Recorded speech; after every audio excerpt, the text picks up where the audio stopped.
दिवेश आरोग्य में भाग 121 हिंदी इंद्रियार्थ मधुर रस डायबिटीज़ वैद्य दिलीप गाडगिल पुणे। तो मैं डायबिटीज़ और उसके ज़रिए निर्माण होने वाले कॉम्प्लिकेशन खास करके किडनी फेल्योर के बारे में बात कर रहा था। क्रॉनिक किडनी डिसीज़ या किडनी फेल्योर नाम से CRF या CKD इस नाम से इस विकार को माना जाता है। बात यह है, जब इसकी शुरुआत होती है तो लोगों को पता नहीं चलता, डॉक्टर भी बताते नहीं हैं। मूत्र में अल्बुमिन का प्रमाण बढ़ने लगता है 1+, 2+ इस प्रकार से, तभी सजग होना बहुत ज़रूरी इस प्रकार का है। और वहीं से पानी कम कर देना है या रिस्ट्रिक्ट करना है, ये आवश्यक है। लेकिन इस समय में कोई इसको सुझाव नहीं मिलता। बाद में सब सूजन आने लगती है तो डायरेटिक शुरू हो जाती है, उसके बारे में भी पानी कम करना है, कम पीना है, ये नहीं बताते। एक बार डायलिसिस शुरू हो जाए तो फिर बताते हैं पानी आपको रिस्ट्रिक्ट करना है, 1 लीटर ही लेना है, आधा लीटर ही लेना है, इस प्रकार से। तो ये शुरू से अगर किया जाए, डायलिसिस काफ़ी बरस तक टल सकता है। लेकिन बताया नहीं जाता तो लोगों को भी मालूम नहीं है कि पानी कम पीना है, रिस्ट्रिक्टेड है, इस प्रकार से। और उसके साथ में खास करके दही एक अहम कारण इस प्रकार का है। बहुत सारे लोगों को पीढ़ियों से दही साथ में है, पसंद है और खाते रहते हैं। तो उनको दही खास करके सूजन निर्माण करने वाला है, और तक्र जो है वो छाछ, वो दही सूजन को कम करने वाला है।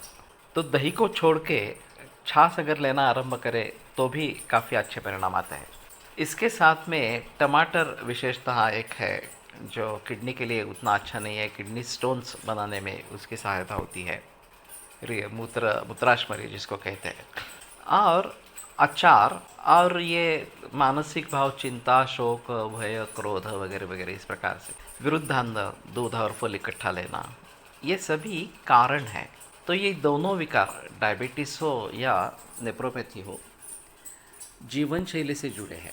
जब तक अयोग्य जीवन शैली चलती रहेगी तब तक ये बरकरार रहेंगे, बढ़ते ही रहेंगे। तो जीवन शैली में सुधार लाना, खाने पीने में सुधार लाना, मानसिक ताण तनाव से मुक्ति पाना, ये सभी इनके लिए आवश्यक है। अगर हमारे पास शुरू में रोगी आते हैं तो हम सुझाव देते हैं लाइफस्टाइल चेंज करने के बारे में, नियमित रूप से योग वगैरह करने के बारे में, और काफ़ी हद तक हम उस रोग को आगे बढ़ने से रोक सकते हैं, उसको वापस भी कर सकते हैं, रिवर्सल उसका पॉसिबल है। और एक क्रिएटिनिन या ये बढ़े हुए वो कम भी होने लगते हैं। लेकिन उसके लिए काफ़ी प्रयास करने पड़ते हैं, काफ़ी दिन तक ये सिलसिला या महीनों तक ये सिलसिला चलता रहता है। तो बात यह है कि लोगों को इसके बारे में कुछ मालूम ही नहीं है, और जब किसी वैद्य के पास जाएंगे, वो पूरी हिस्ट्री लेने वाला हो, लाइफस्टाइल वगैरह के बारे में बताने वाला हो, तो शायद ये बातें सामने आती है और फिर ये सब बदलना है, ये उसको प्रतीत होता है पहली बार।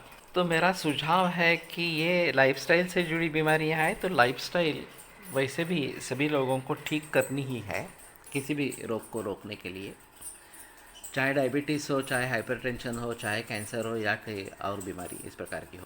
और फिर केवल मैकेनिकल सॉल्यूशंस के पीछे मत भागे। ये दोनों मैकेनिकल प्रोसीजर्स है कि डायलिसिस करना या फिर किडनी ट्रांसप्लांट करना, इस प्रकार से ये मूल रूप में उसकी चिकित्सा नहीं है। लेकिन एलोपैथी ने ये लोगों पर थोप दिया है कि नहीं नहीं, ये यही इलाज है, यही करना है वगैरह वगैरह प्रकार से। तो लाइफस्टाइल चेंज करना ये अहम मुद्दा इसमें होगा, और उसके तरफ ध्यान देना बहुत ज़रूरी इस प्रकार का होगा। तो हम निकले थे इंद्रियार्थ से, मधुर रस के अति सेवन से, और फिर डायबिटीज़ में चले गए और डायबिटीज़ कॉम्प्लिकेशंस में चले गए। लेकिन फिर भी इन सभी बातों को ध्यान में रखें, क्योंकि ये बड़ी समस्या पूरे विश्व भर में है।